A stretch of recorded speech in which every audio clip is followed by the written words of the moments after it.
Rodrigo Maia, presidente da Câmara, já deixou claro, hein? Para esse primeiro semestre, uma das primeiras propostas a ser votada é a independência do Banco Central. Será que isso é bom? Será que isso é ruim?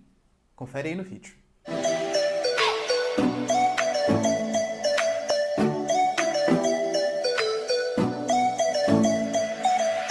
Fala, galera, beleza? Também tô legal, tranquilo de boa? Então tá, galera, é o seguinte. A gente está tendo para esse primeiro semestre, além de uma série de reformas, a reforma administrativa, a reforma tributária, talvez a mais urgente do nosso país, o Rodrigo Maia, presidente da Câmara, colocou em pauta a votação da independência do Banco Central, algo que o Paulo Guedes, com a sua visão liberal, já mostrou que seria uma boa para o seu país, para o Brasil como um todo.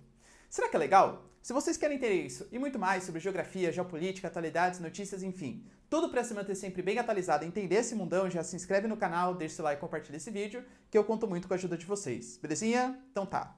Galera, é o seguinte, uma instituição como o Banco Central, ele faz parte do Estado, mas às vezes ele faz parte de governo. Como assim? Um Estado é o Estado brasileiro, que é representado por um governo, que está ali momentaneamente, um território com total soberania, e o povo que ali vive. É uma política de Estado ter um Banco Central. Só que alguns países fazem com que esse Banco Central ele seja subordinado a um governo. Então quem define quem vai ser indicado, quem que não vai, é o próprio governo, como que é o caso do Brasil. O Brasil, por exemplo, a gente tem indicações, o Bolsonaro indica o presidente do Banco Central, a Dilma, o Lula, tal, enfim, todo mundo indica presidente do Banco Central.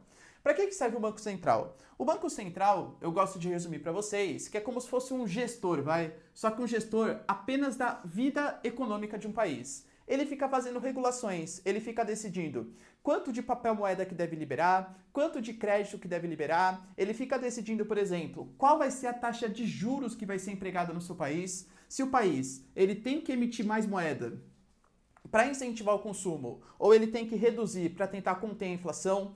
Tudo isso quem decide, aqui no Brasil, por exemplo, é uma conjuntura, A gente fala que é o ministro da Economia em conjunto com o Banco Central. Só que, às vezes, essas instituições podem ser autônomas. Vou dar um exemplo para vocês dos Estados Unidos. Nos Estados Unidos, por exemplo, o Banco Central, que a gente fala, o Federal Reserve, o Fed deles lá, ele é autônomo em relação ao Trump. Tanto que, por exemplo, no passado, a gente estava tendo os Estados Unidos com um começo de uma inflação, o início de uma inflação, e o Banco Central americano, por exemplo, o Fed, ele já aumentou a taxa de juros para não fazer com que essa inflação aumente. Ou seja, as coisas estavam aumentando de preço e aí o Federal Reserve, ele aumentou a taxa de juros para que as pessoas não tivessem tanto acesso ao crédito, consumissem mesmos e, naturalmente, a inflação se reduzisse um pouquinho.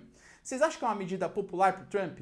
Imagina o Trump, praticamente há um ano da eleição, ele estava na época, estava precisando com que os americanos ficassem felizes, consumissem mais, sentissem que tem poder de compra, e aí o Federal Reserve, a gente vai lá e aumenta a taxa de juros. Obviamente, isso é altamente impopular. Mas era uma coisa que, por isso que essa visão mais liberal, que particularmente eu concordo nesse caso, ela diz que o Banco Central ele tem que ser autônomo por quê?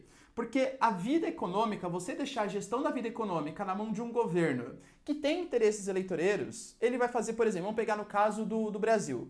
No Brasil, a gente pode ter, por exemplo, uma situação de hiperinflação, imagina, está acontecendo, Então, uma situação de caos econômico, só que o Brasil, como ele manda do Banco Central, ele vai lá e manda, reduzir a taxa de juros. Ele manda, por exemplo, facilitar o crédito, emitir mais papel moeda. Tudo isso com uma visão não econômica do país, mas sim com uma visão eleitoreira, que vai render frutos a curto prazo, mas que pode, causar um caos econômico a longo prazo. Então, acho interessante que você desvencilhe. Percebe? Isso é uma das coisas importantes, do governo Bolsonaro. Essa tentativa que eles estão dando para atrair investimentos estrangeiros e para o Brasil sair um pouco do peso do Estado na economia e tentar se tornar mais atrativo para esses investimentos. Uma dessas coisas é justamente o Banco Central, que tome decisões não político-eleitoreiras, mas sim decisões que vão fazer bem para a vida econômica de um país.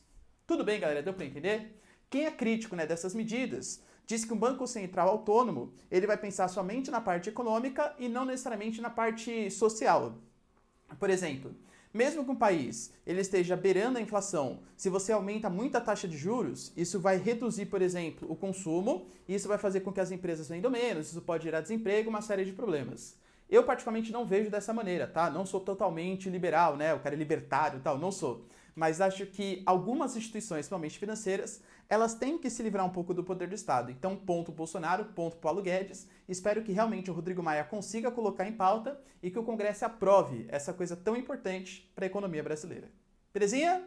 Então tá, galera. Beijos, abraços e tchau!